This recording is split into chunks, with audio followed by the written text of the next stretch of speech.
Train train train phone की bell आधी रात के करीब बज रही थी। हमने रिसीवर उठाकर कान में लगाया ही था कि किसी के रोने की आवाज़ कानों में आ रही थी।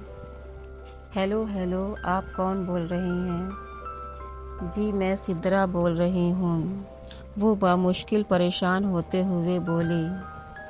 आप फजल बोल रहे हैं? जी, अम्मी की तबीयत ज़्यादा ख़राब है, आपको याद कर रही हैं। मतीन भाई कहीं गए हुए हैं। अच्छा मैं अभी बस आता हूँ, कहते ही मैं फ़ौरन ही पोर्च से गाड़ी निकाला ही था कि देखा आपा भी अपने रूम से मुझे आवाज़ दे रही हैं। मैंने हाथ से अभी आ रहा हूँ का इशारा करते हुए आगे बढ़ा। मैं मतीन के घर पहुँचा तो देखा मतीन की अम्मी आंख बंद किए बिस्तर पर लेटी हुई थी। जी अम्मी कैसी तबीयत है? हमने पूछा तो उन्होंने धीरे से आंखें खोली। मुझे अपने पास बिठाकर कुछ कहने ही वाली थी कि मतीन भी आ गए। अम्मी कैसी तबीयत है? मतीन ने पूछा। वो रोने लगी। अब मेरा टाइम पूरा हो गया है। नहीं अम्मी, आपको कुछ नहीं होगा, आप परेशान ना हों। अंदर सिसकियों की आवाज़ें आ रही थी। बेटा मुझे सिद्रा की फ़िक्र हो रही है। मेरे बाद सिद्रा का क्या होगा? फजल को अपने करीब बुलाकर उन्होंने कहा, क्या तुम मेरी सिद्रा को से निकाह करोगे? फजल ने सिद्रा को अभी तक देखा भी ना था। मतीन उसका बचपन का दोस्त ज़रूर था, पर कभी आना जाना नहीं था। अगर ये लोग एक दूसरे के घर चले भी जाते तो सिद्रा पर्दे में रहती। उनके साथ उनकी मुलाजिमा रोशन भी रहती। फजल अपनी बहन नूरैन के साथ रहते थे। फजल के अम्मी अब्बू का बचपन में ही इंतकाल हो गया था। नूरैन ही उसके लिए सब कुछ थी, जिसने फजल को पढ़ाया लिखाया, इस काबिल बनाया कि आज उसका एक बड़े बिजनेसमैन में शुमार होता था। फजल की बहन ने अपने भाई की खातिर शादी नहीं की। फजल भी अपनी बहन को नूरैन की हर बात सरअंजाम देते। उन्हें भी अपने भाई से कभी शिकायत नहीं हुई। भाई अपने हर काम में नूरैन को शामिल ज़रूर करते, पर इस सवाल ने फजल को झिंझोर के रख दिया था। वो करें तो क्या करें, कुछ समझ में नहीं आ रहा था। इतना बड़ा फैसला अकेले कैसे करें? और मतीन की अम्मी की तबीयत बद से बदतर हो रही थी। वो हमारे जवाब का इंतज़ार कर रही थी। जी मेरे मुंह से अचानक निकला, बेटा मतीन, हाफिज़ साहब को बुला लाओ। उनकी अम्मी ने कहा। जी अम्मी, वो फ़ौरन ही हाफिज़ साहब को लेकर आए। अंदर सिसकियों की आवाज़ें और भी आने लगी। छोटी बीबी जी, अपने आप को संभालिए, रोशन उसे समझा रही थी, पर सिद्रा का रोना बंद नहीं हो रहा था। हाफिज़ साहब ने बामुश्किल निकाह पढ़ाया ही था कि उनकी अम्मी का इंतकाल हो गया।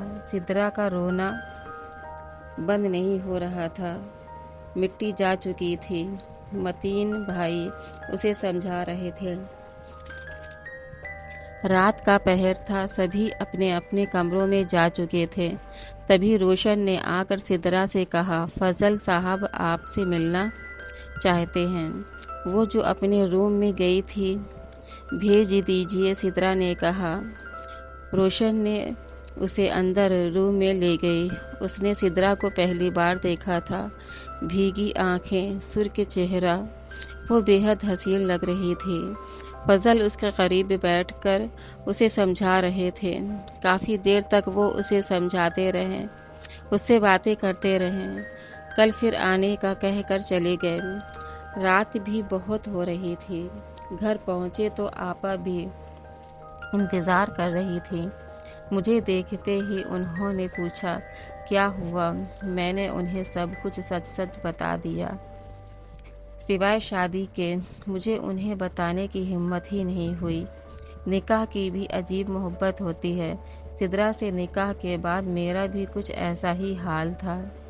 मुझे उससे एक लगाव और एक मोहब्बत सी हो गई थी कि मैं जब तक उसे नहीं देखता मुझे चैन नहीं आता था।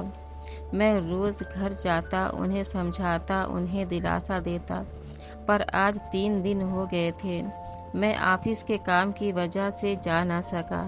शाम के वक्त जब मैं उसके घर गया तो उन्हें ज़ोरों का बुखार था। रोशन ने बताया बीबी जी अपने कमरे में हैं और उनकी तबीयत ख़राब है। मैं उनके कमरे में गया, वो लेटी हुई थी। सिद्रा चलो डॉक्टर को दिखाने, आप इतने दिन क्यों ना आए, वो कहकर रोने लगी। वो ज़रा सी बातों पर रोने लगती थी और मैं उसे मनाने लगता।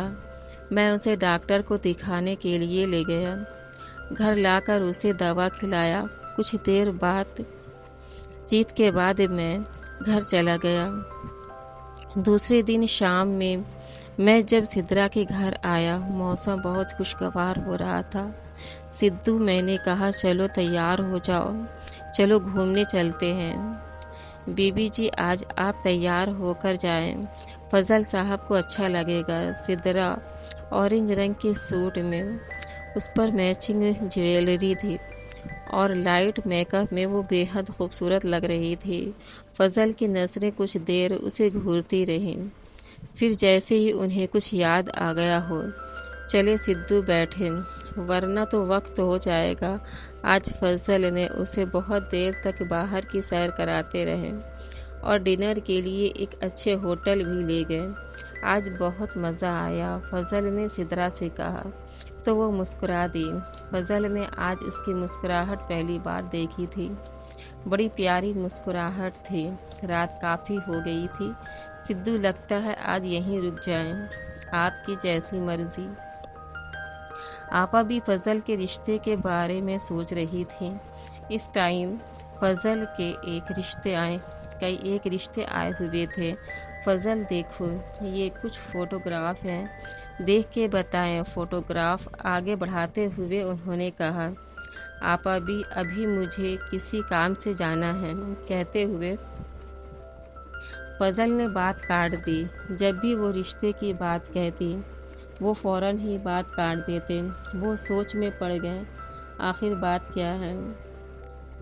बीबी जी कुछ खा ले, आप अपना गुस्सा खाने पर क्यों निकालती हैं। फजल कल नहीं आए थे और उनकी तबीयत भी कुछ ख़राब हो रही थी।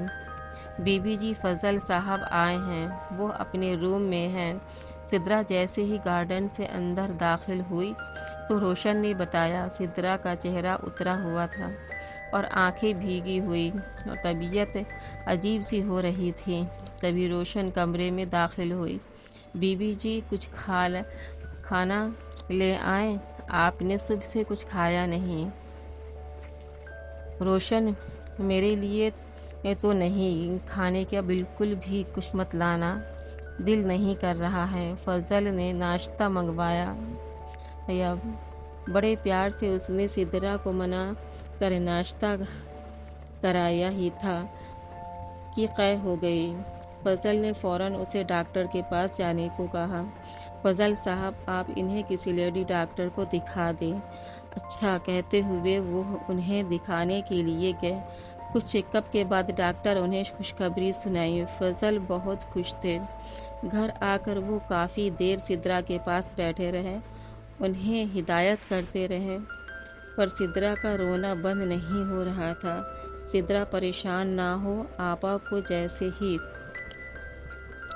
बताएंगे हम आपको ले जाएंगे, ये मेरे साथ चलना।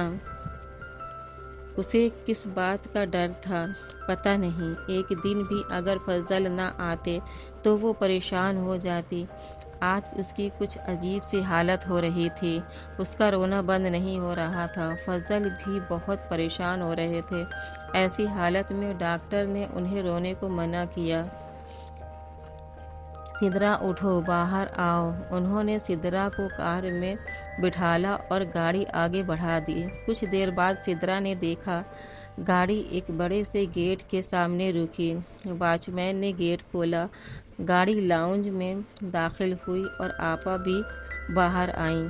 आपा भी ये आगे। आपा बी ने लाइन पूरी की। सिद्रा है। अब फजल और सिद्रा सोच में पड़ गए। जिसे तुम लोगों के लिए सरप्राइज़ है, वैसे ही मेरे लिए ये सरप्राइज़ था जब हमें डॉक्टर निशी ने बताया था। फजल ने आपा बी को सारी बात तफसील से बताई। आपा भी परेशान नहीं हुई। हम समझ गए थे फजल कोई वजह ज़रूर होगी जिसकी वजह से तुम्हें यह कदम उठाना पड़ रहा है। वो सोचकर परेशान थी कि आखिर वजह क्या है जिसकी वजह से तुम्हें यह कदम उठाना पड़ा। उन्होंने सिद्रा को गले से लगा लिया, दुआएं दी और बहुत खुश हुईं। दूसरे दिन शादी का बहुत बड़ा प्रोग्राम रखा गया जिसमें उनके मिलने वाले और सभी रिश्तेदार शामिल थे। सभी उन्हें मुबारकबाद दे रहे थे। आज सिद्रा का चेहरा देखने लायक था। दूल्हा दुल्हन दोनों बहुत खूबसूरत लग रहे थे।